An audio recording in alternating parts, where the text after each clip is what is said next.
stream today. We're live now. Shout out to all the returning viewers, all the boys. UFC 319 recap. Bryan Battle been released. Do we both have to do push-ups? What did we get wrong? The Lerone? No, the main fight. Oh, well, were we against each other or something like that? No, I think we both said DDP. Oh, well, how are we gonna bet push-ups on the same pick? I forget what our bet was. What was the bet? Do you know the fight? Well, no, I don't think we actually had one for this one. It was the other one that we had more of a bet on. Okay. Lost, yeah. Okay. Well, yeah. UFC 319. Khamzat and Ngannou. I mean, the hottest topic aside from what's going on today, you got Bryan Battle who's been released. We could talk about the Khamzat boring narrative. I'll leave it up to you. Which one you want to start with? The Khamzat boring narrative. Let's just that's it, UFC 319. It goes back to kind of what you've discussed in the before. You're gonna have your guys that are just like, I'm going to the bar. I want to go watch Khamzat. I want to watch him destroy DDP. Mm-hmm. Instead, they got like a master class of a wrestler, And of course, I just actually rewatched it, mm-hmm. and it was interesting because I was critiquing him to say, bro, like, finish him in that crucifix. Mm-hmm. But then I wrote down, what if he gets better? What if gets better? Khamzat from this? Yes. Like, what if we see him, bro, 5 crucifixes is crazy. That's one of my points I've been making too, is like, it's not like he's laying in half guard. He's literally getting the guy in a mounted crucifix. Oh, dude, it's like, you don't see that every day. Oh, that's like you and me. Like, I don't know if you played basketball or or you said you played Madden, right? Yeah. So imagine I'm playing you in the new Madden that just came out, and I'm up 28-0, mm-hmm. and you got to kick the ball back to me at halftime. Mm-hmm. Well, you're gonna want to quit, and I stop you every time on defense. Right. Like, I got a cover 2 shell man and just like pick 6, and you're gonna be like, fuck this, dude. I want to play because it's not fun anymore. And you're almost outmatched, right? It's a bad matchup. It's a bad matchup. You don't belong in there, which is crazy to say because DDP, we have a lot of respect on his name. I think it really just shows how good Khamzat is. And it shows how good he was, and he said, I'm gonna beat you at what I'm really good at. Mm-hmm. And he put a masterclass on that one aspect of MMA. And it's almost like, too, when you play a guy in Madden, and it's just because football season coming up and I know Madden's not. Mm-hmm. If you play a guy and you know he can't beat you in man, what are you going to do? You're going to try to do zone. Right. That's what I'm talking about, right? Mm-hmm. So Khamzat's like, hey, you can't beat man. I'm just going to fucking... It's man. It's we're jamming blitz. you. Man blitz, bro. You can't beat it. So why are we going to go to something else? Why are we going to veer off the path? I'm trying to win the belt. Yeah. I'm trying to take him from you. Now, if he goes and he stuffs those takedowns and then you have to recalibrate, that's different. Mm-hmm. But he took 15 seconds? Mm-hmm. And you're already on. Bro, he already had him on side mount within the first 30 seconds of the fight. Instantaneous. Bro, like, side mount. Like. Yeah. So, also, too, to the point, I was watching the fight live. I can't speak for you. You can let me know your opinion. But when I was watching the fight live, I was intrigued. There weren't very many times in that fight where I was sitting around twiddling my thumbs thinking it's boring. I mean, you got Khamzat in there on DDP's back. I felt like there were several times throughout that fight where Khamzat could have got the choke. But DDP, priority number 1, do not get finished. Do not get submitted. So when you got a guy who's priority number 1, do not get submitted, I mean, that's also going to make it harder for you to finish the guy. But I was watching that whole battle, and I was like, thinking like, oh shit, is DDP going to give it up here? Is he not? Like, I wasn't very sitting back thinking it was as boring as people are making it out to be. And I think here's the thing too that we have to put in perspective. DDP, 90% of other people would have folded in that same scenario. They would have been rear naked choked. They would have tapped. 90% of any other fighter in that same position for that many rounds would have been over. That's how I felt. I really felt even mid-fight. I thought like DDP was close, to maybe getting submitted a few times. Like, it was intriguing to me. And yeah, to your point, DDP, he's really good to that extent where he's not giving up the choke, but then it's like people, they don't appreciate it. They'd almost rather see Khamzat in there against a shitter opponent that he could just steamroll. Yeah, yeah. No, it was two guys at the highest level, right? One guy just having to defend and survive. The other guy just putting pressure. Like I wrote it down. He smothered him, bro. Just smothered him every time he was on the ground. The double leg city. I mean, DDP should be embarrassed to an extent, right? He didn't get finished. But it's just so demoralizing. And I go back to the Madden thing. It's just so demoralizing. And he got outclassed, unfortunately, for him. And it was crazy, too. Like, some of it, to me, was a little chaotic and sloppy, like the way they would transition. But Khamzat is well-versed at wrestling that he always ended up back on top when they were in their scrambles. Just knew enough, like, with second nature to, like, I'm going to get back on top of you, Yeah. And he was, like, kind of tapping them. There weren't, and see, that's what I wanted. Is like, if you're gonna have that crucifix, I want you to just like hammer fist him. Like, and DDP was doing a good job, like just trying to cover underneath every which way to survive. But yeah, I mean, I'm on your same tip, but I think there's a difference between people that respect the art, people that are just like they want to see a knockout, they want to see a finish. If they're gonna say it's boring. Yeah. Now this is also something I've been saying it, and that is what happens here. But again, to that, right, to the part of about the people who respect the art, the people who don't. What I find funny, and I said this in the post-event stream, but I'll let you know right now too. Not guess who, but MMA Guru comes out. Disclosure before I even start this topic. He's DDP's homie. They got that viral photo together, right, when he came to South Africa. So I don't know how genuine Guru's being. But you got a big platform, bro, and if you're going to be biased like me at times, then fucking put it on your forehead. You know what I'm saying? Like, because you got a big platform. That's why with Max Holloway, I put it on my forehead. You know what I'm saying? I'm not pulling any punches. I'll admit to it. So with that being said, I don't know where Guru stands. Now let me get into the point. Guru says that it was a boring-ass fight. Completely criticizing Khamzat's performance. And I was thinking, I'm like, bro, this guy almost comes off as a casual, saying the shit he says like that. And it's crazy to say, because Guru gets... You call it Guru? Yeah, because Guru gets a lot of hype, right? Ooh, he gets a lot of hype. He gets a lot of the cosign. He's got DJ. He's on a podcast with DJ. Yeah, that's how much people are respecting this man's opinion, and I have respected it too. But just because I respect your other opinions, when you're gonna give a shit opinion, doesn't mean I gotta co-sign it. True. And like when he's saying like Khamzat had a shit performance, boring ass fight, these guys are ruining the sport. It's just like, bro, you didn't kind of everything we just talked about. You didn't appreciate all that went into the grappling. You just want to see a striking fight. But again, in the back of my mind, I'm like, or is it just that DDP's your homeboy? Like, what is it? I mean, I'm gonna lean heavy on DDP as his homeboy, right? But we gotta do it. I mean, do you think you could take down Guru in real life? I mean, probably take him down because it would be striker versus grappler. He's a striker. I'm a grappler. Is he a striker? He's a striker. He did like Taekwondo or some shit. Really? Yeah, he did some Taekwondo. Parry punch versus MMA Guru. I would actually might buy a ticket for that. That's been cooking. That's really? The biggest fight to me. Well, I haven't been cooking it, but that's the biggest. You know what I'm saying?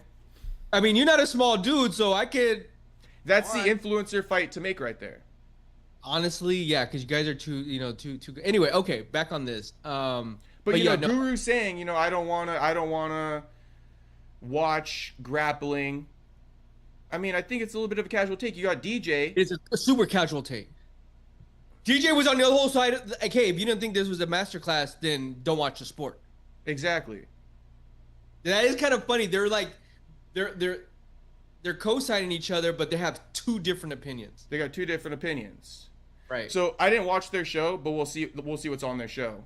You know what I'm saying? No, I mean, because the majority of actual like previous fighters, you can probably go DC, Chael, Brendan Schaub, Mighty Mouse. We could probably go down the lane, bro. Bro, hold up. I got somebody fucking at my door right now. 1 second. I'll hold it down. Hey, the cop's about to take Parry punch. Parry punch about to get arrested. This fool had a warrant. We don't even know it. We didn't even know it. Damn, live on stream. Could you imagine? I would clip that mofo and be like, hey, Perry Punch got locked up. We gotta create a GoFundMe account to get his ass out. Woo! That's MMA guru at the door. Guru at the door said, hey dog, you were talking about me like that? Like that? You think you could take me down? Nah, bruh. Nah. Oh man. And he didn't come back immediately either. Perry Punch is either at the door arguing with somebody or signing off or something. One of the two, right? So maybe we don't know what. See, we need another camera. We need that camera to follow him around to see exactly where he's going. But I will say this, kind of on the tip of what we were talking about. Interesting enough, fun fact, I didn't realize this. Khamzat got a black belt. You saw him in the post-fight interview with Chael. He had the black belt over the UFC belt. Chael said that's ballsy because you're putting that over the UFC brass, over their prize that they gave to you. You're putting the black belt. I don't know. I don't know why he would get the black belt because of that performance, but I guess you know it is a high accolade. Don't get me wrong. Also, 5 rounds. He did have really good cardio. I think the question was in the beginning. DDP in the later rounds will win this war. 3, 4, 5. He even said, I fight through tired. In this instant, he didn't even get a chance to fight through tired because he kept on getting taken down. Khamzat just was able to kind of just play with them on the ground, right? Now there were times. So the narrative, like I said, was round one, Hamzat's gonna win this if he just demolishes, just gets him. Round five, DDP, everybody's going DDP, and it was a tale of another story, another narrative that actually happened in real life. So I thought that was really interesting to see, especially with the people that say that it was boring. Um, what was the other one? It was funny too when he said, "Give me the money, Dana," and to see Dana's expression. Maybe Perry Punch really did get arrested, bro. If I could, can you keep going this live stream? Here's the question: how long do we give Perry? We've never had this discussion before. Because I would assume, especially since he's live streaming, he'd be running back to the live stream, right? I can't just go check on him. I'm getting a little worried here. Um, but yeah, post fight, he told Dana, "Give me the money." You saw Dana's expression; that was pretty funny too. I said, what if Bro, Hamza? there's Oh, a fucking he leak is. downstairs. You gotta give me a couple minutes. There's a leak. Oh yeah. There's a leak downstairs. My downstairs neighbor. Just give me All like right, 2 minutes. all right. I'll hold it down. That's so okay. At least we know he didn't go to jail. Um, let's see here. Let me see some of the topics. I wonder if people are in the stream. I'm gonna just double check real quick. Because if it is, I'm gonna fuck with you guys in the chat. That's kind of funny though, right? We gotta admit that's kind of funny. Do you want to see how good you can get? Because Okay, you it's can scary. hear my let's see. We'll be with the homies in the chat. All right. All right, here I am. Okay, is that here we go. All right, all right. Honestly, what I could do is I forgot to share it on Twitter.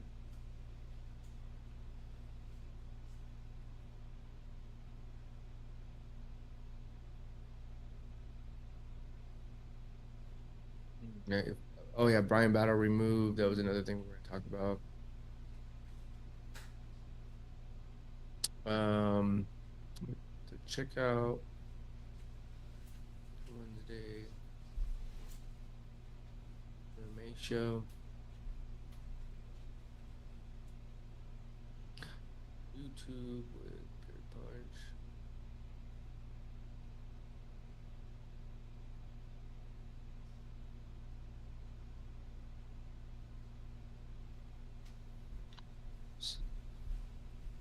Recap. Bro, this is bad news bears. Bro, you guys want to hear a crazy story?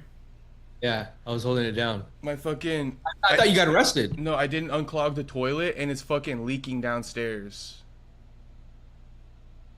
So we're just like fucking calling maintenance right now. Or like, she said she's gonna put in the request. That is kind of crazy though. I'm like speechless, bro. I'm fucking speechless. You're a little speechless too. Oh my god, bro. So if we get another interruption, that's gonna be unfortunate. But what? Like if maintenance comes? Yeah, because it's like an apartment, so it should be okay. But yeah, it started leaking downstairs, so I think they have to fix one of the pipes or some shit. I don't even know how to fucking say water. this. They're probably gonna have to turn off water. Yeah, they're coming right now. You turn up your thing? I didn't. Oh, go turn it off. All you gotta do is just twist it. It should be right there on the bottom, like next to your toilet. Fuck it, I'm just gonna leave it for now. I think it's fine now. She said it's not leaking anymore. Okay. Yeah. Do you? I'm fucking I'm just like shook right now. Okay, where were we? We were talking about MMA Guru basically saying that, you know, kind of had a casual take. Oh yeah. So the casual take. I mean, I guess what I'm just trying to get to is, well, I guess we could just chalk it up to him being disingenuous, right? Yeah. He's just being a little bit disingenuous. He's a fan of DDP. Is that what it is? I mean, in my opinion, 100%, yes. I guess, and that's fine. But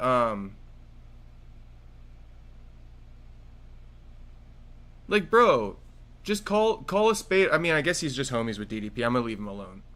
Yeah. I'm gonna leave him alone. You can go ahead and defend DDP. I guess it's fine. I would do the same thing for like Buckley, you know? Yeah, I mean, yeah, but I mean, I think too, the Kamaru Usman, what are you gonna? You got taken down in the Kamaru Usman fight. Yeah. So what are we gonna do? Go to Kamaru and be like, oh, you know, that was a bone. You know what I mean? But I didn't do that, right? So yeah, maybe Guru should be a little bit more genuine with his takes. Well, I mean, we're talking MMA though, too. You know what I mean? Like, are we not talking MMA? Are we fucking? This wasn't a boxing match. And that's my thing. That's why I kind of said he comes off as a casual when you're going to be hating on it like that. Right. So now, there's been a couple guys that you and I have watched personally where it's like, dude, like, okay, you took him down, you kind of held him on the fence, you really didn't do anything. Well, okay. I mean, tell me if this is an example you would go with. But for me, I've been saying, if people are hating on Khamzat's performance against DDP, then like, what was Usman's performance against Buckley? Usman arguably did less. He had less takedowns. He didn't mount. He mounted Joaquin probably once, but we're talking mount a crucifix like 10 times. Like most of the time, Kamaru camped out in Joaquin's guard and threw ground and pound. 0 submission attempts. Right? Joaquin wasn't threatened by a single submission. He didn't fend off one. So my thing, that's where my thing is like nobody said shit with Kamaru Usman, right? Not even me. But now everybody says shit about Khamzat, and Khamzat displayed way more high-level grappling against a higher-level opponent, right? Like Khamzat did that to a champion. Kamaru did that to Joaquin, who isn't a champion yet. So like, how do you guys not talk shit about Kamaru? And you're like, oh, this guy's back. He did it against Joaquin.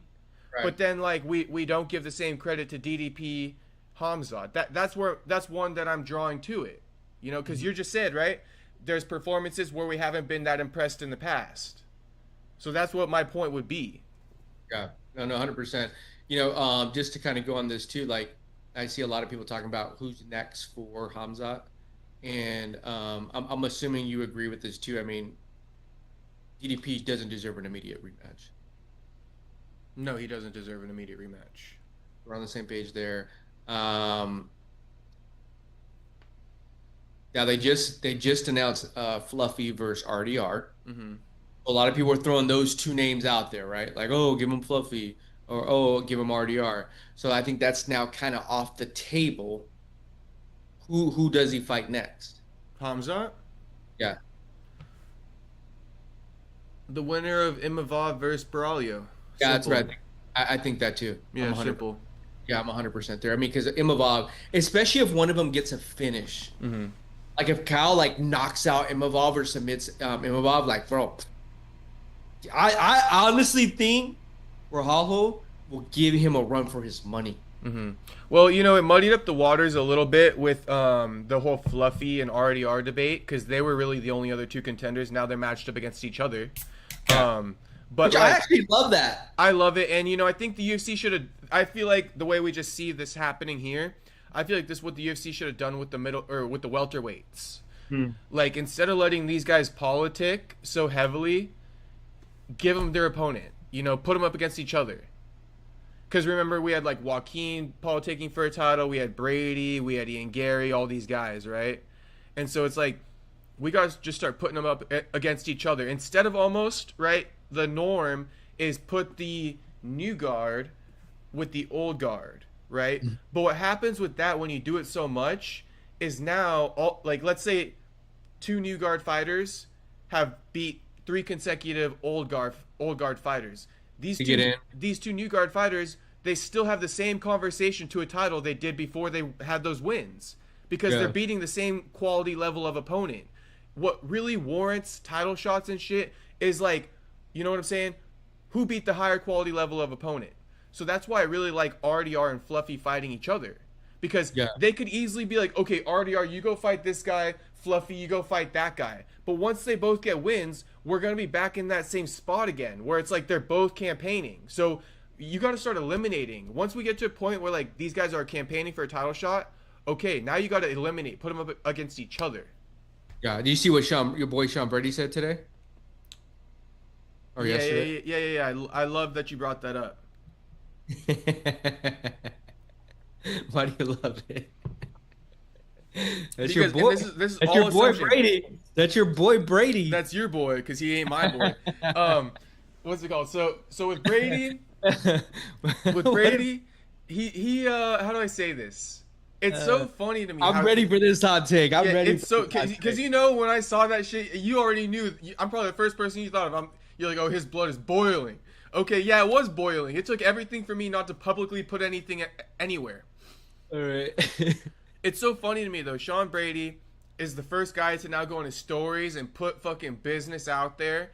Brady, we still got the $1 million question for you, brother. Where were you last December when the UFC needed you? We all needed somebody. Joaquin Buckley, Colby Covington comes out of fucking retirement after helping Donald Trump get elected. He's semi-retired to help Donald Trump get elected. You feel me? That's who fucking had to step up because Brady wasn't available. Because Brady was having a baby. Joaquin had a baby last year too. It didn't fucking matter because it's about fucking making money. So my thing is, Brady's so picky and choosy about when he fights, when he doesn't fight. He's always got a month. He's always trying to be the guy to dictate when he's gonna fight. But this is a new Brady. Hold up. He's always trying to dictate when he's gonna fucking fight. All the fucking time. I'm just bringing it all back. The only reason why I took UFC London, we got to remember, we got to keep it accurate. He took UFC London on short notice because everything I said about him not stepping up in December was true. They're like, dude, we already burned out everybody. There's only one other guy. We need an opportunity. Can you step up? Right. And he's like, fuck, I know in the back of my mind I haven't been stepping up because I had a baby and all this shit. Okay, fine. I'll do it. So he's not a real guy who steps up on short notice and shit like that or takes fights on other people's terms. He did that because he had to. So don't be coming at Ian Gary now saying like, who's always been about it, takes a fight against anybody, anywhere, anytime. Never never bullshits around, never beats around the bush. And this is Ian Gary, who everybody loves to hate. Okay? I'm giving him his praise. So don't be coming at Ian Gary saying that shit now. Because Sean Brady, you're the type of guy who won't fight because you got a baby on the way. So, like, don't be putting business out there why Ian Gary's lagging on signing a contract. Because, like, let's say you wanted to fight in January. This is a true fucking story. Let's say you want to fight in January, Sean Brady. Well, you're not going to sign a contract for December because you're that fucking picky. Because you didn't do it. Or else you would have signed that contract in December. But you got rolled on Ariel's show because you went on after Ian and Joaquin fought. You went on after Ian and Joaquin fought to try to steal their hype. Try to steal their spotlight. What are you coming on commenting about their fights for? What are you doing that for? But you come on and then you roll yourself and you say, yeah, I was looking to fight in January. Like I've been saying, that shit's a month removed, bro. So you don't sign a contract over a month removed. Best believe, before the UFC called Colby Covington, okay, they probably tried to call Sean Brady. Yeah, yeah. Colby Covington wasn't even training. So do you think Ian Gary claps back? There's really no need to, because, like, Sean Brady's a nobody, bro. Look at him. Look at number one contender calling out Ian Gary. On top of everything I just said, you're the number one contender. You're begging for Ian Gary to fight you. Putting it out there on social media. Do you not like that? Do you not like that matchup then? Do I not like that matchup for who? Or do I not think that they should And fight? just in general, Ian Gary. I did like that matchup, but it's like you just don't like the way now he's handling it. Bro, it's like there's so much that goes behind it. This is why I don't fuck with Sean Brady, because Sean Brady is the king of half-truths. He's only going to say, like, part of it. But there's so much more behind it. Bro, Sean Brady called out that night that we fucking met. That night that you and I met at Bellator. That same fucking night. Last year, Brady was fighting September. that, yeah. This is everything how it all ties in. So everybody listening, listen the fuck up right now. Just fasten that seatbelt and listen up. When we met, last September, was it? September, no? Yeah, I don't remember. Or October. I don't remember. Whatever. Yeah. He called out Ian Gary that night. After he beat Gilbert Burns, win. he called out Ian Gary. Well, Ian Gary needed an opponent, right? In December of that last year. September, October, November, December. That's 3 months removed. You called out the man. He needed an opponent. You never stepped up. Come to find out, because you want to fight in January, a month later. Like a diva. So don't come at Ian Gary. You don't tell the truth all the time. And then you're asking, am I into this matchup? I was when he called out Ian Gary. And I would have been if he took the fight in December. It was all written in the stars. You beat Gilbert Burns. You called out Ian Gary. Ian Gary needs an opponent. Remember, they pulled Shavkat, right? Shavkat was going to fight somebody else. They moved it all around to Shavkat. Ian Gary was going to fight Joaquin. Right. You know what I'm saying? So everything got flipped around. But it's like, Sean Brady wasn't even a part of that conversation. How do you call out a man after a big win over Gilbert Burns, and then, like, you're not even a part of a conversation come the time to fight? Imagine, right? Imagine this. Because we've all seen it. We've seen Ian call people out. We've seen Joaquin call people out. Imagine if the people they call out are looking for a fight, and they're not even in the conversation. Imagine if Kamaru Usman was looking for a fight, right? And Joaquin wasn't in the conversation when Joaquin was calling him out for months. That would have never happened. It only happens with Sean Brady because he's not really about it. He'll call you out, but then it's like, oh, it's not the month that I want. Scratch that. Right. So that's why like, it would never happen to where Joaquin, he's calling somebody out and that person's ready to fight. Joaquin would never keep his mouth shut under any circumstance, and neither would Ian Gary. Sean Brady did. So Sean Brady, since you kept your mouth shut, like, I'm not into the fight anymore. We've kind of moved on. If Ian doesn't want to fight you, or it's so much to it. Ian probably is down to fight you, but he wants to fight on this later date. You're trying to fucking politic and fight him on this date. But you're the number one contender who wants to fight Ian Gary, so fight him on his time, because clearly you're not the A side. You're already number one contender fighting a lower ranked guy, so you're clearly not the A side. So A side is the one who picks the time frame. So if you're not the A side, go with Ian Gary's time frame. But the problem is you're always trying to be the A side. You're like a diva. Mm-hmm. I see that. I see what you're saying. Clip this. You're going to have to clip that one and tag him. I think we're going to have to, but that's the part of it too. Like, I just want everybody to understand. I just want him to clap back. I just want everybody to understand that Ian, it's not even to, because this is what he's insinuating, right? Ian's ducking me. Yeah. No, Ian's not ducking you, bro. Why the fuck would Ian duck you? Who else has he ducked? You're the guy who ducks. You're the guy, if you don't have a chance to fight, or if something's not ready, you don't fight. Mm-hmm. So what is that called again? That's called when someone, you're projecting. That's so normal in your world, Sean Brady, right? That ducking mentality is so normal in your world that you actually think that that's normal for Ian Gary to do that. Ian Gary isn't the same like that as you. Ian Gary fights anyone, anywhere, anytime.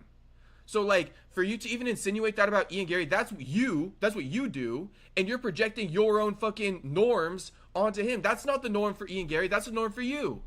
I see what you're saying. Projecting. Yeah. Because that's what happens in Sean Brady's universe. People pick and choose fights. In Ian Gary's universe, people don't pick and choose fights. And if that isn't Ian Gary's universe, then tell me when he picked and chose a fight. I'm with you. Okay, I'm So that's my biggest thing with Sean Brady, dude. You need to fucking stop I heard he's gonna coming go at on, Ian I heard he's Gary. going on Ariel tomorrow. That's what I was gonna say too. I was looking at his thing and I'm like, yeah, why don't you go on Ariel Helwani show and tell that story? See how that works out for you. You know what I'm saying? Nobody gives a fuck, bro. Nobody. But honestly, I would like this topic to keep going. So like, you got any more juicy questions about the Sean Brady topic that you want to throw my way? No, because I was gonna ask you about the LeBron versus Alexander Volkanovski. Okay, that's fine. Nothing else about Sean Brady though. I'll give you one more chance. Yeah, no, I think we got it. No, out. no. Okay, let me ask you this. Right? What was your opinion of it?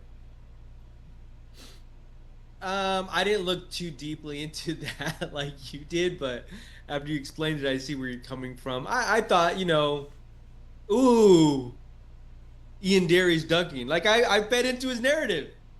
It's just funny that not you, but he's gonna do that to a guy like Ian Gary. Yeah. Like no, of all fighters, you're gonna really try to accuse Ian Gary of ducking. Right. Like he may, and I'm just trolling, right? I'm just joking, Ian Gary, but he may be a cuck, but he ain't a duck. We all know that. We all know that by now. Mm-hmm. We all know this by now. So it's crazy. Sean Brady is just so out of touch. He's calling Ian Gary a duck of all people. Yeah. No, I'm picking up what you're putting down. Okay, go ahead with the. What about Carlos Paredes? What do you think about that knockout? I like Carlos Paredes. Good guy. I mean, okay, so I wasn't watching the post-fight presser live. Mm-hmm. Or I was watching it live, but I wasn't viewing it with my eyes. I was just listening to it on my AirPods. So I didn't know he was actively smoking a fucking cigarette while he was sitting there. But Right. on behalf, can I say this for Carlos? Guys, stop harassing the man about the cigarettes at this point. Even I had my take about it all.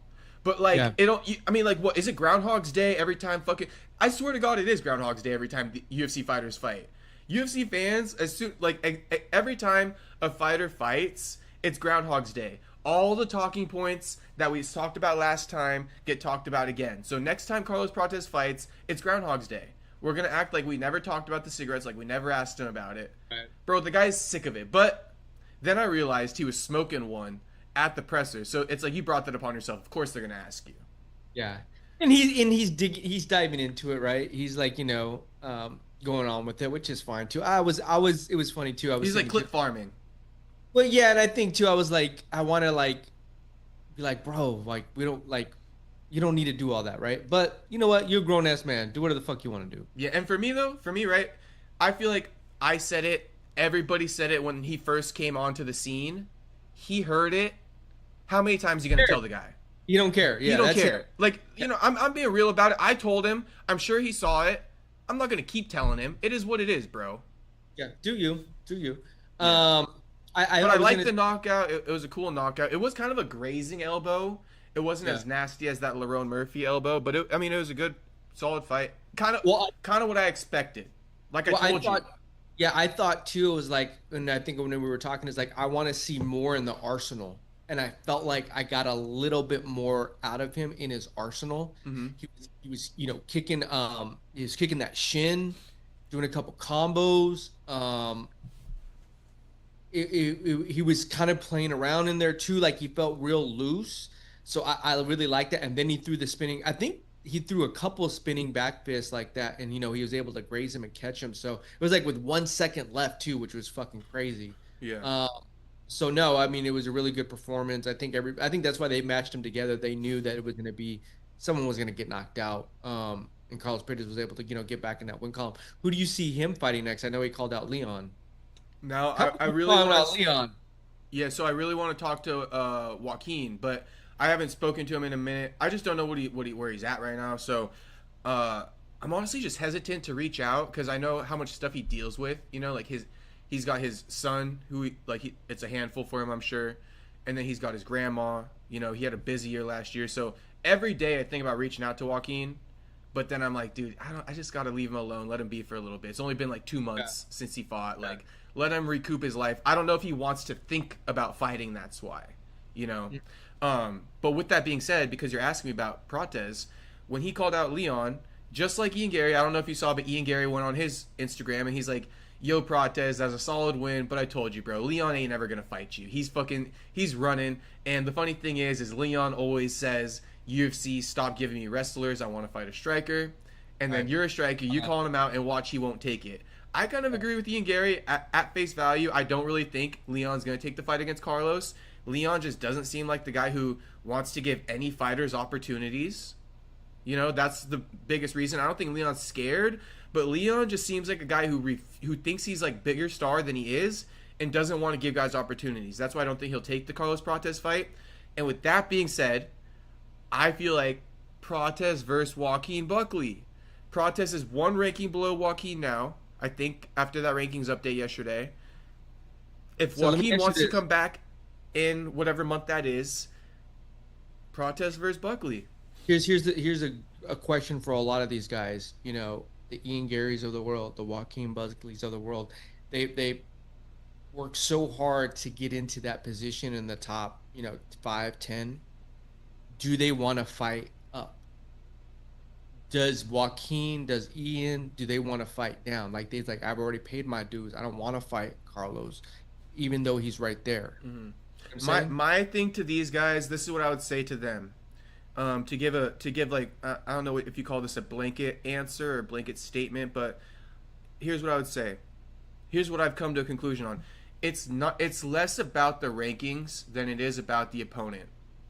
For example, like a guy like Carlos Prates, who's super hot, got a big highlight reel, all the fans are behind him. You know, beating a guy like Prates arguably might be better than beating a guy like, I think Michael Morales is ranked higher, right? Yeah. But I think, fighting a guy like Prates isn't too big of a step down than fighting a guy like Michael Morales, just because of the numbers. Prates has a lot more hype, has a lot more clout that you could kind of like steal. So people would recognize that win more. So if you're Ian, if you're Joaquin, I think it's all about the opponent. Okay. I respect that. And I think that's why Sean Brady, right, perfect example, because he's number one now. He's the number one. Right. That's why he's having a hard time finding an opponent. Because a lot of these guys would rather fight someone else than Sean Brady. It does nothing for their career, bro. It's not me being an asshole. I'm actually giving Sean Brady that constructive criticism that he needs. If he doesn't listen to me, he's going to keep suffering from the same issue. Like, he's honestly welcome that I'm telling him it, because nobody else is. So nobody stands to gain anything from you, from beating you. You, Sean Brady, only benefit from fighting these guys. You're the only person who benefits. You've set this up. That's what Sean Brady does, though. If Sean Brady and Ian Gary fight, the only person who benefits is Sean Brady. Look at Sean. If Ian because add him, Sean. Add him. And think about this, because you like to say this, right? When you go to a bar, when you go to the bar, who recognizes what, right? So when Ian Gary, if he were to beat Sean Brady, Ian Gary's in a bar, they go, "Who you fighting? Who'd you fight? Who's your last fight, man?" "Oh, I just beat Sean Brady." "Who?" "Oh, I just beat Sean Brady." "Huh?" Right. Is he a fighter? "Yeah." "What the hell? Never heard of him." Now, then they go something like, "Oh, I just beat Carlos Prates." "Oh shit, the guy who smokes cigarettes and shit like that?" Right. "I just beat Buckley." The guy that he was calling out Conor McGregor. The guy with the spinning back kick? Yeah. "Oh, I just beat even a Leon Edwards, like the former champ." Yeah. You know what I'm saying? Like, Sean Brady lost to Bilal. And that's no diss, but I'm just being kind of like cheeky there. But it's Sean Brady lost to Bilal, who, what's the joke about Bilal? Nobody knows his name. So like that one, it's a really bad combo right there. Like, there's a lot of guys who they'd rather fight. That's why Ian's probably like, "I'm good, Sean Brady. You're in your little island. You don't got shit going on for you. And, like, I don't care to fix it. All my hard work, all my self-marketing," again, this is what I'm going to say, all my hard work, all my self-marketing, right? Go fight someone else, Sean Brady. I'm good, man. I worked my brand. I grew it. You don't really seem to get the game. You got, like, Joaquin Buckley blocked on Instagram and shit. Oh, really? I didn't know that. So, but then you're gonna turn around and like ask him to fight you and shit. So Yeah.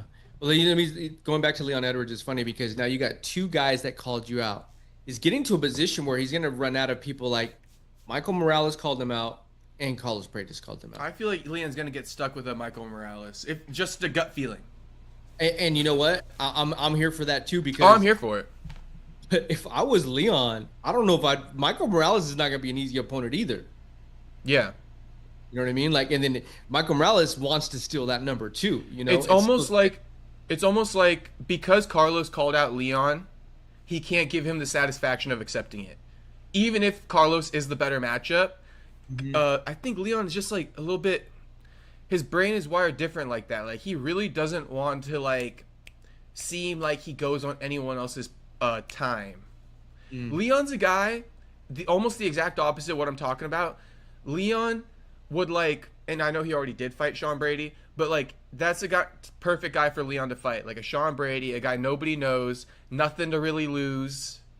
So I mean, I guess it depends what kind of fighter you are, but a guy like Leon would rather fight a guy that nobody's really going to watch him fight. That's what I feel like low-key about Leon. Leon just wants to fight guys that like aren't going to really hype up a fight. He would rather that. You know what's interesting? I was thinking about this when Dana went yesterday and he announced Fluffy and RDR, right? I was like, these two guys just fought in the previous 30 to 60 days. I'm talking about Anthony Hernandez and RDR. Robert Whitaker and who did Fluffy fight? Roman Dolidze, right? Mm-hmm. All the other guys that should have probably been on that card. Leon Edwards, who hasn't fought in who knows how long. Shavkat, who hasn't fought in almost a year. I was thinking about a whole bunch of names, and I was like, and then these guys step up and take the bull by the horn while their name is hot and said, yeah, put me on the card. Mm-hmm. Yeah, we'll fight each other. Like, I don't know, it was a missed opportunity for other fighters to get on that card. Because if I was another fighter and I hadn't fought in 6 months, I'm like, dude, why am I not on the card? Mm. These guys just fought, you know, because I would feel like I'd be like fighting for position almost. Right. You know, it's not fair. I should be on that card. And there's just some names out there that I'm just like, whoa, what's happening here? So just to kind of shout out to RDR though for, you know, taking advantage of it. Yeah, and I keep drawing back to Sean Brady, but again, if Sean Brady actually listens to me, keep going back. But it's true, and you'll see what my point is again. It's like I'm telling you, the people that I'm on, it's not even because I choose one thing, bro. Like you can bring up 10 points, and I'm gonna keep circling back to this guy who does nothing right.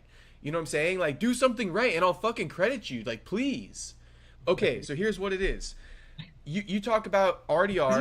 This became a Sean Brady bashing episode. It did a little bit, but hey, you know what? I want to know anybody in the comments. Tell me where I tell a lie, and tell me if this one's a lie, because you're giving these guys props, and I'm agreeing with you, but I'm gonna give you the opposite. So RDR props. You took the fight. You fought like 3 weeks ago. Fluffy, you fought like a week after RDR, right? So like you guys are fucking right there. You guys have just fought. Maybe you have lingering injuries. Who the fuck knows what's going on? Because keep in mind, these guys have injuries before the fight even starts, let alone after the fight takes fucking place, okay? Yeah. So, like, come on now. These guys probably have injuries. They took fights soon after, right? Weeks after, not even months. Weeks after their wins. Who else has done this in the past? Ian Gary's done this, where he gets a win and he fights soon after. Joaquin's done this, okay? Now, who doesn't do this? Tell me the time where Sean Brady... Tell me the time when Sean Brady got a fucking win, and then 3 weeks later, 2 weeks later, he's got a fight. Like, tell me. Set up. It was a setup. It was a setup, bro. You set his ass up. You set his ass up. You set me up. You're like, who doesn't do that? Oh, man. We both set his ass up there. That was a fucking tag team duo right there. Wow, you set me up for show. Yeah, because you're like, yeah, Joaquin does that shit. Yeah, Joaquin takes fights like 3 weeks after he gets a win. Like that, you know what I'm saying? Who doesn't do that shit? So I'm just saying, like, it's all good, Sean Brady, but I'm just saying, like, it's all good that you want to do that, but please refrain from, like, putting yourself in these... Yeah. Putting yourself in their conversation. You know, you're in your ballpark, but you're that guy who's like not really about it, in an industry with a lot of guys who are about it. Yeah. You know, and it doesn't mean you're a bad fighter, Sean Brady. That's not. I haven't said once you're a bad fighter. You're actually a really good fighter. Every negative thing I've said about you, okay, fine. But I find you a great fighter.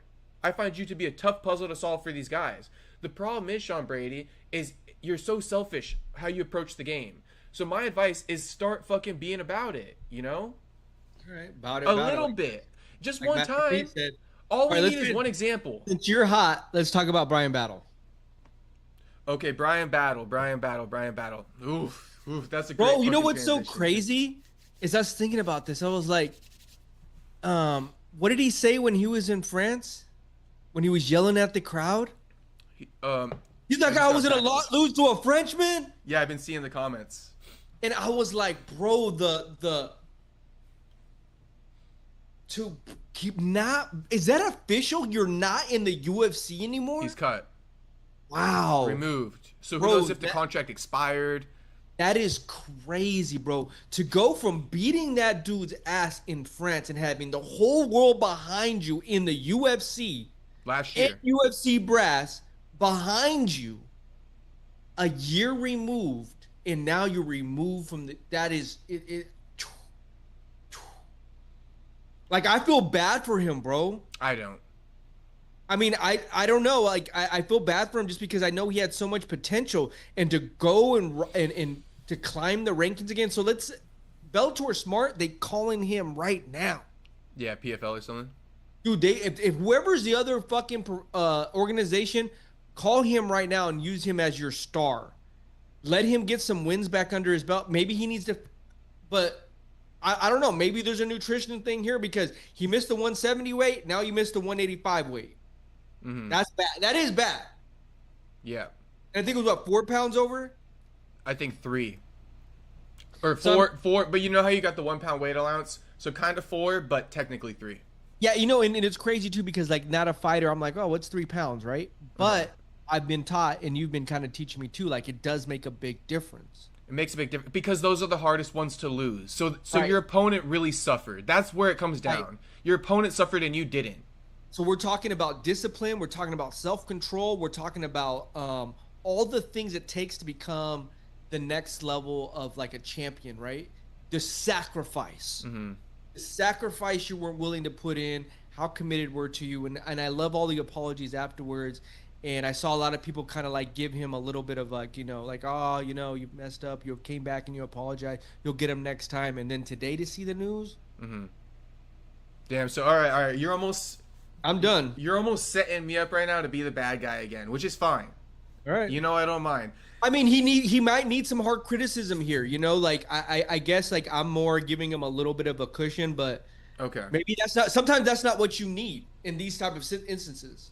In my opinion, a guy like Bryan Battle, because I feel like I am a good judge of character in a way, and I didn't see Bryan Battle an ounce of sorriness for what happened with Randy Brown. To the point where Randy Brown even had his Ray-Ban glasses on, right? Those new fucking Ray-Ban glasses that film. Yeah. So, like, I got a real good look at Bryan Battle after he missed weight and they faced off at the ceremonial weigh-ins. Like, a real good look because Randy posted the video. He was fucking smirking in Randy's face there. He didn't look sorry at all, okay? Yeah. He gets the win. Then he goes on Ariel's show and rubs it in his face and says shit like, oh, I wouldn't have taken the fight. What's the need to say that shit? You wouldn't have taken the fight after you got the win and after Randy took the fight? So then he's rubbing it in his face. He's actually mad at Randy because Randy's mad at him for missing weight. Okay. Then, just to rewind it a little bit, with the weight cut, he does the same thing. Because I did the interview with Randy, so this is a real fucking, like, I know some details. He asked Randy for a catch weight the day of weigh-ins on Friday. So again, you're notifying people that you're missing weight the day of. That's not fucking, that is fucking diabolical. Like, you're doing that shit on purpose. And if it wasn't on purpose with Randy, then why the fuck did you do it again with Nursultan? Like, that shit's, like, you didn't learn your lesson at all? I refuse to believe that. You're like a 30-year-old man. Grown-ass man. not learning your lessons when it comes to your career. No, I think you didn't make the weight. You're thinking There's that a level of professionalism here. yeah, and like you're almost laughing to the bank. You're like, oh, you know what I'm saying? Like Nursultan took the fight, haha, fuck him. You know, I really think that's what Bryan was like. That's everything he exuded against Randy Brown. Right. Haha, fuck him. Because what did he say about Randy Brown too? He said, if you're gonna take the money, then don't complain about missing weight. So where was he apologetic with Randy Brown? Don't apologize or don't complain if you're gonna take the money, right? Fucking making him fucking ask for a catch weight the day of weigh-ins. Like, bro, my point in that, if you know you're gonna miss weight, ask for the catch. This is my point. Ask for the catch weight on Wednesday then, so that your opponent doesn't kill themselves to make that weight. You understand? Like, the fact that you aren't doing that, it's like intentional. Again, It's disrespectful. and it's intentional. Like, I'm not a fighter, right? And I'm looking at it like that. Bro, his life is on the line. Of course he's going to try to get every advantage possible. Yeah. And it speaks volumes of your character. Yeah, because it's like, I know I'm going to fuck up and I'm not going to say shit. Yeah. And then he's Yeah. like, and then he's also saying, like, on Ariel's show, just nothing adds up with Bryan And then Battle. Ariel had him back on his show this week. And he's telling Ariel, oh, you know, some things went wrong. You know what I'm saying? And when something goes wrong, it kind of all comes, it's like, it's hard to stop it. But then Ariel goes, oh, okay, so when did you know you're going to miss weight? And he's like, the morning of. So everything went wrong the morning give him of. a hard time about that? Ariel didn't give him a hard time, but he didn't suck his D, if that makes sense. He just asked him the questions. Here's another better question. Over under the next time Ariel has Bryan Battle on his show, a year? I mean, he'll probably have him on for maybe after he got cut and he signs to a new promotion. Maybe. But this is the other side. The fall is pretty drastic. Yeah. Okay. So let's talk about the Ariel interview. Bro, he was on the brink of being the top 15 ranking of the UFC welterweights. The brink of saying, "Hey, I'm going to be in a top 10 contender." Mm-hmm. 2 wins away of maybe getting into a top 5. Talking about all these other guys, Ian Garrett, all of these other guys, Joaquin, Carlos Prates, Michael Morales. Like it's crazy. Mm-hmm. So did you watch that whole interview or no? Okay. I feel like Bryan was even asking to get cut. Like, literally go watch that interview and tell me, like, he wasn't, like, basically, like... Well, I heard he wasn't remorseful, basically. He wasn't remorseful. Right. He also... It's just, like... Again, I can see through shit. Like, Bryan so badly wanted to be, like, fucking Nursultan. Can't believe he didn't take the fight. You know what I'm saying? He really so badly wanted to say that. Right. But he knows, deep down, he went on Ariel's show 6 months ago... and said he wouldn't have taken a fight if his opponent misses weight. So then he's like stuck in this position, like where he can't say what he really wants to say. And you saw him when Nursultan, he's talking about how Nursultan didn't take the fight. He's like, it's just like, he's like struggling. And then he's like, but I can't say anything. You know, he so wants to. And I bet you to his friends, he's like, dude, Nursultan's a bitch. Like, Bryan is disingenuous. Yeah. No, like I said, it speaks to character. Now we're getting to another side of your personality. And I think Bryan has a huge character issue, character flaw. And see, now it's starting to soak out, right? And I think it even leaked out once he got that fucking hype at UFC Paris last year. He got a little bit of hype. You got a glimpse of it. Yeah, and then, I mean, I already said this on my live, so I know that there were some viewers yesterday tapped in, but I'm just kind of letting you know, too, because these are all fucking points. Randy Brown said he looked at Bryan Battle's Instagram live after he had signed that contract last year. Watched his Instagram live, saw him getting tattooed, drinking. After he signed a contract to fight him. He's like, what the fuck's wrong with this guy? Then he misses weight, right? Now, Bryan Battle goes on Ariel's show, and he admits the same thing happened again. He needs to stop drinking. Alcohol. But so, like, yeah, bro, you were so unapologetic to Randy Brown that you did all the same mistakes again. Like, that's how unapologetic you were. Like, not only were you just, like, unapologetic, but you really thought somehow, like, you could just do the same thing and have a different result. Yeah. Like, you still drank.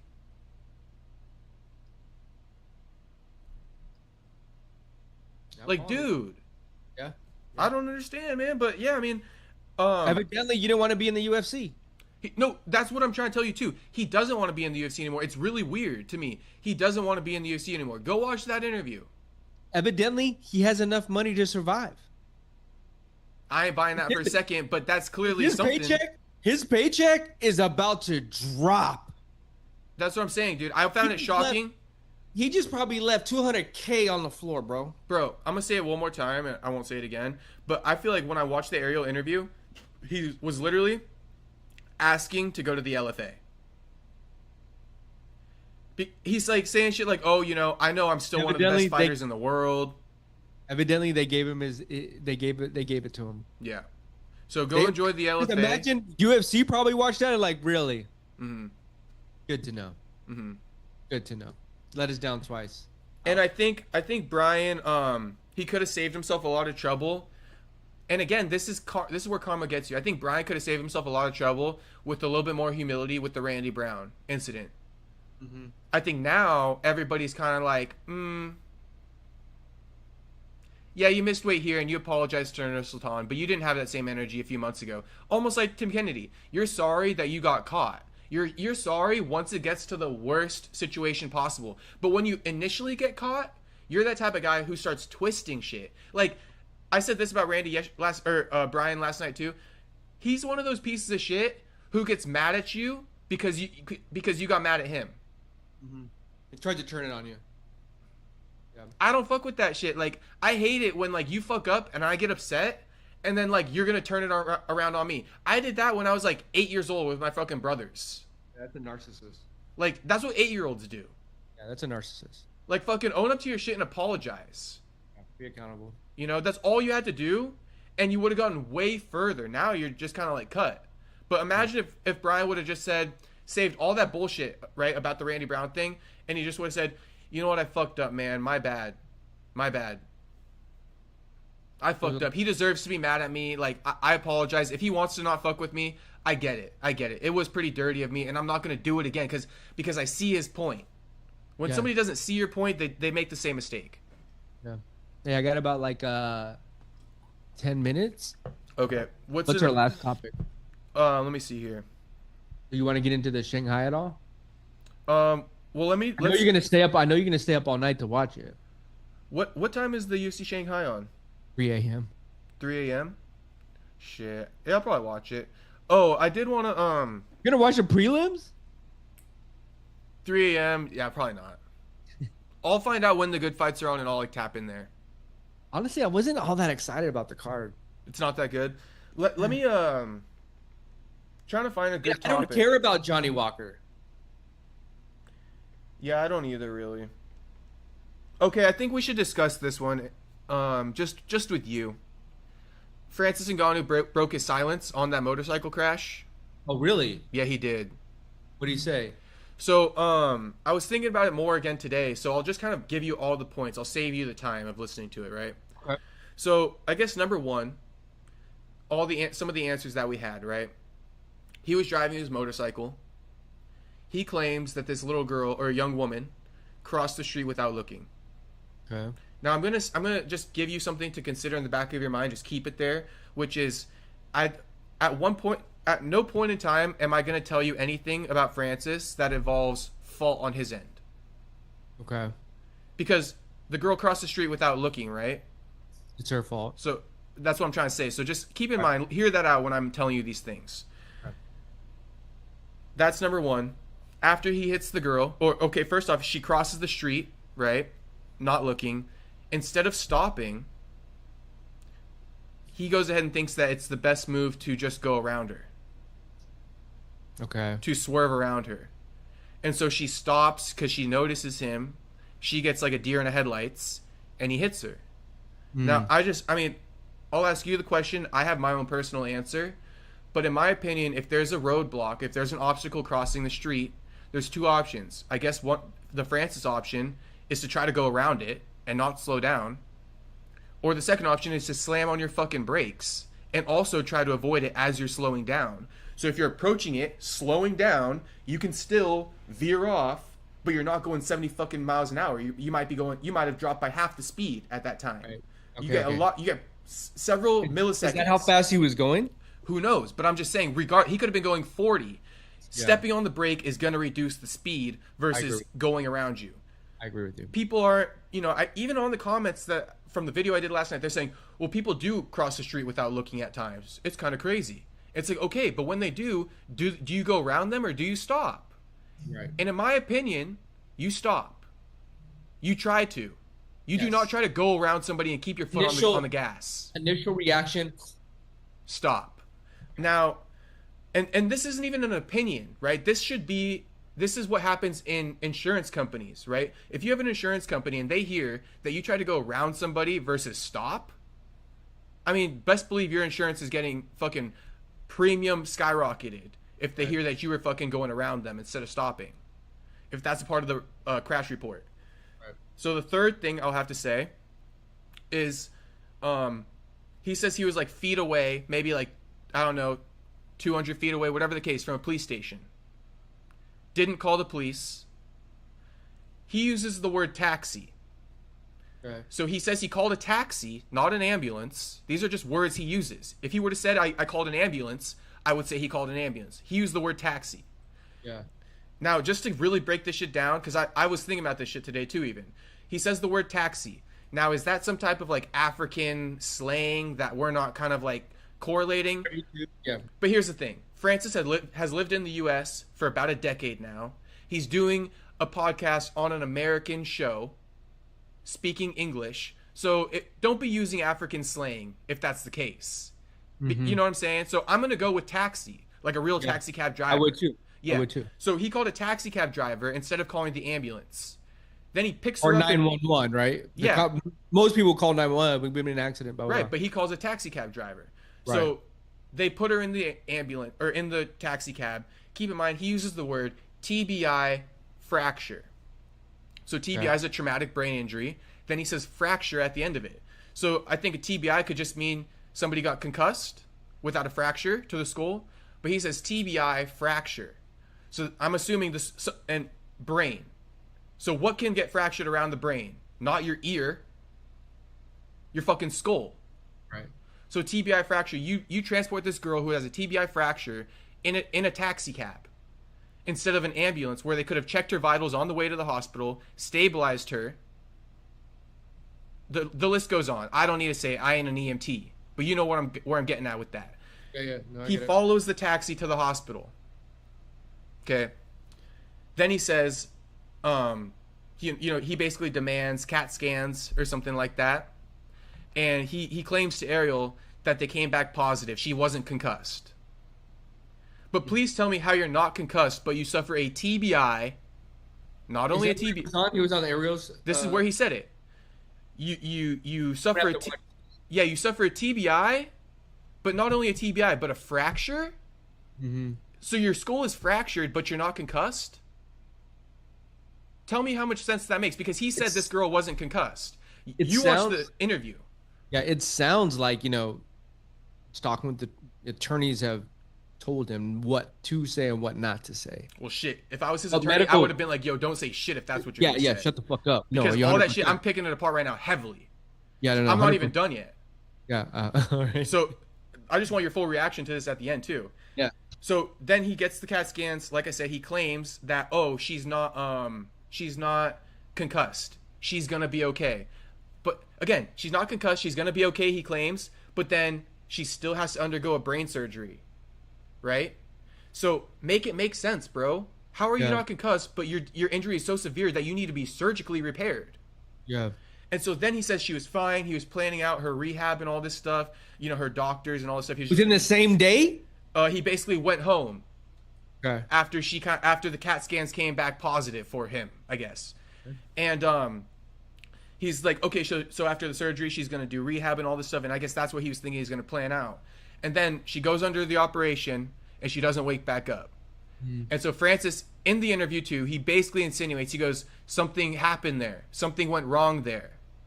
So putting the blame on doctors. Again, the doctor's fault. But again, who caused the injury? The doctors are just trying to fucking mitigate the fucking risk that you created, the injury that you caused. Yeah. So like, who's really at fault? The person who caused the injury to where like someone has to be saved, or the person that's trying to save them who had nothing to do with it? It just fell in their lap. So, yeah, he puts the blame on the doctors too. And so, I mean, that's pretty much where the whole thing goes. He believes that like something happened with the doctors. And, all around it sounds like, sounds like he was speeding. And I can imagine being in on a bike, seeing guys do that where they try to swerve around because you're going so fast that like that's your initial reaction instead of braking. Because a lot of times on a bike, if you try to brake like that, you can flip yourself. Not like in a car. But it's so tragic because his son dies. He's involved in a death. Like, fuck. Now you're trying to justify. Really, that's what it sounds like he's trying to do. He's trying to justify all the things that happened around the scenario. Paint a picture for the public to say, hey, this is how it went down. This is what I went through. And not try to, what word do I want to use? Minimize his fault in it. Yeah. And put more blame on A and B. What you just said, you're right too. The initial thing you call 911, I would call 911. Yeah, taxi is just insane. I'm assuming he knew he hit her hard. I mean, because she was probably out. Because again, right. Brain injury. There must have been blood, So fracture. that's a question to know, like how fast. Because if you're going like 70 and you hit a person straight on, you know what I mean? Like, no, he probably knew right off the bat, like, fuck, like, I may have killed this girl. I don't know if she was responding. What? I guess so. He calls a taxi, gets there. Now you're trying to go through. He's trying to justify everything, to the public of like, and probably what his attorney said, what to say and what not to say, how to say it, how to not say it. The average person isn't going to know these acronyms of what you just said right now. Like we understand, skull fractures. We understand, brain injury. But that goes over. A lot of people said TBI fracture. They wouldn't even think twice about it. Yeah. So I'm assuming the attorney said, hey, this is, if you're going to say anything, say it like this. We need you to protect yourself too. But no, you're right, dude. Like, don't even go on a podcast. Don't even talk about it. Like, but we had, we were waiting to hear getting some of these questions answered, right? Yeah, we were for sure. Shout out to Ariel for asking. That was probably, I said this was Ariel's best work. I feel like his whole career culminated to the moment where he asks Francis about that. Because that's like $1 million question right there. And he got it. How can you not avoid it? And I'm assuming too, prior to the interview, we probably were like, hey, this is the questions we're gonna be comfortable asking. Potentially, yeah. These are the questions we don't want to ask. You can ask A, B, C, but don't ask C, D, E, or D, E, F. So I mean, he probably gave you as much as you could get. But it does sound like he was trying to minimize the risk on his part. Like, I'm gonna have to watch it too, though. Yeah, tap into it. Let me know. Like, text me after you watch it. Let me know what you think. But that was a great interview Ariel did with Francis, honestly. I ain't the type to compliment Ariel. So coming from me, like, this is what I'll say too. You know how sometimes we all try to go for the same interviews and shit? I waved the white flag with this one. That was Ariel's interview. I'm not even jealous he got that shit because Ariel, I'll admit, was way more prepared for an interview like that than I was. And I learned something from watching that interview. So, yeah, and he got 20 years of experience of being a journalist. Like this isn't his first rodeo, right? Yeah, no, it was good shit. I would watch that whole thing, the whole 44 minutes. I'm gonna say it again. I feel like his whole career culminated to that moment, to where like he deserves and he's almost in a position to have that conversation. I think a lot of people would try to have that conversation with Francis, and they're not in a position to. Yeah. I feel like it was a great interview. That's all I could say. I actually can't say it enough. All right.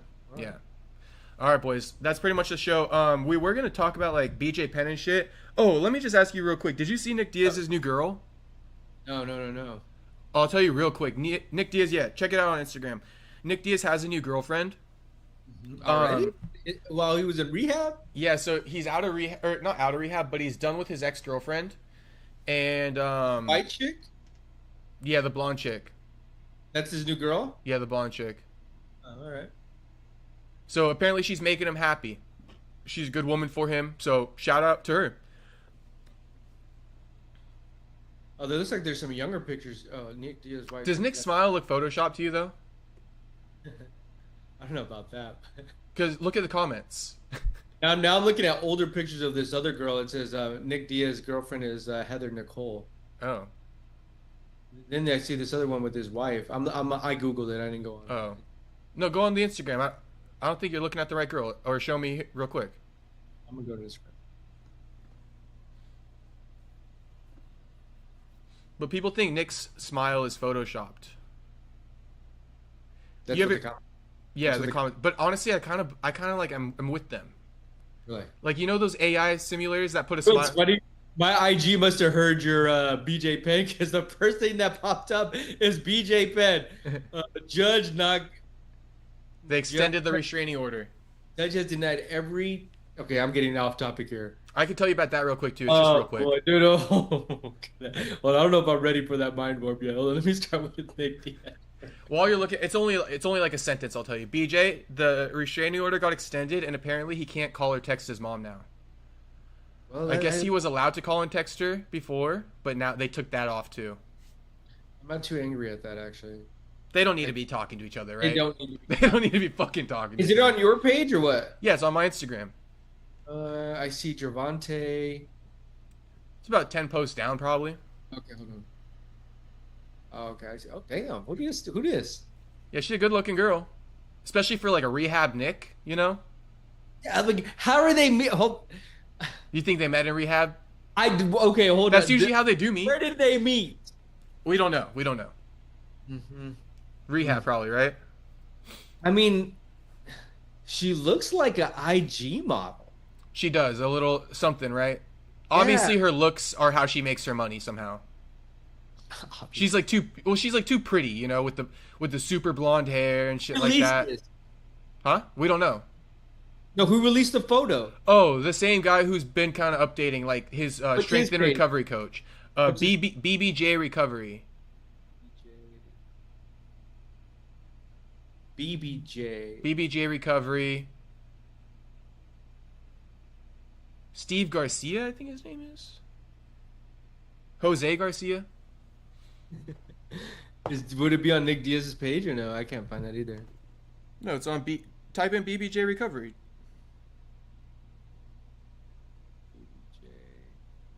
Oh, okay. Oh, sorry, BBJ Ninja Recovery. Jose Garcia. So he posted it on his page. Oh, okay, I see now. Yeah, he's been posting a lot of updates on Nick. He's kind of the official source right now. So if you have any questions about Nick or you see any reports, he usually confirms or denies them. Like when the ex-girlfriend comes out saying shit, he came out and he denied it. So she dyed her hair blonde. I see that. What I'm wondering is, because now it's like, okay, well, what's her IG? Yeah, we don't have that. She Mexican? She seems white, no? Like a little snow bunny. That's what I thought. She seems like you ever see those like güerita Mexican chicks like that look super white but they're Mexican? Oh, kinda. She kind of look. I mean, they were in TJ, weren't they? Yeah, it is in Mexico. I mean, there's some fine fucking güeritas, bro. Don't get Is that don't like a Latina or would that be Mexican? What's a guarita? Güerita is like a white like Mexican. Okay. Like güera is like means white. Mm. So güerita is like, you know, a white Mexican chick. But Latina and Like Mexican, okay, so you that's funny you say that. Latin are countries.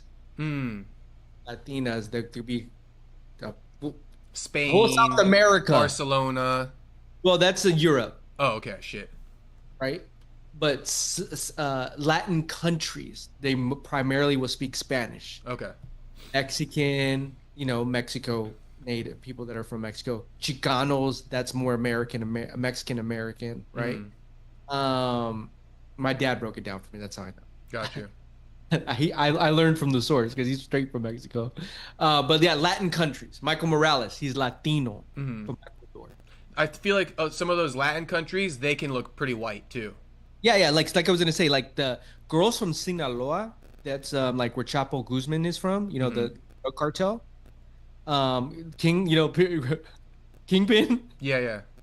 Those girls in Sinaloa, they're Mexican, bro. Super wet, super like white complexion, blue eyes. Oh shit. Okay. Yeah, bro. There's some hotties down there, bro. Like Okay. that's why, like when I was looking at her, it's like, is she Mexican? So I'm interested. Like I'm interested. Like I bet you someone will.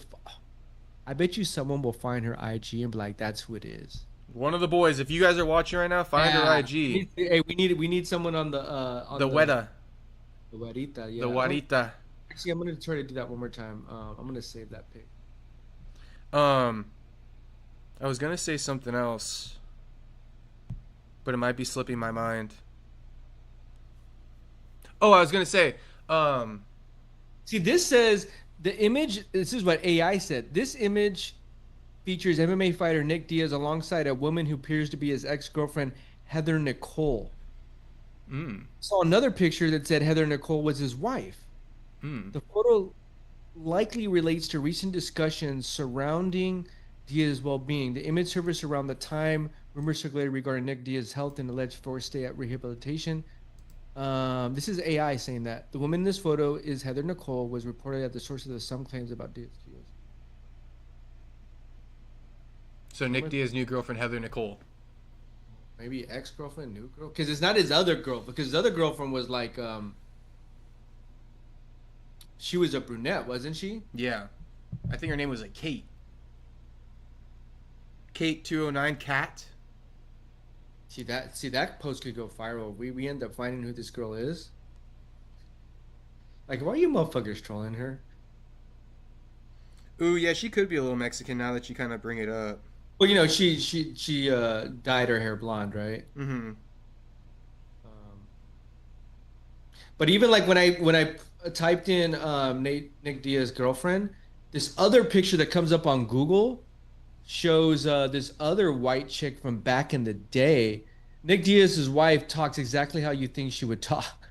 I didn't even know he was married before.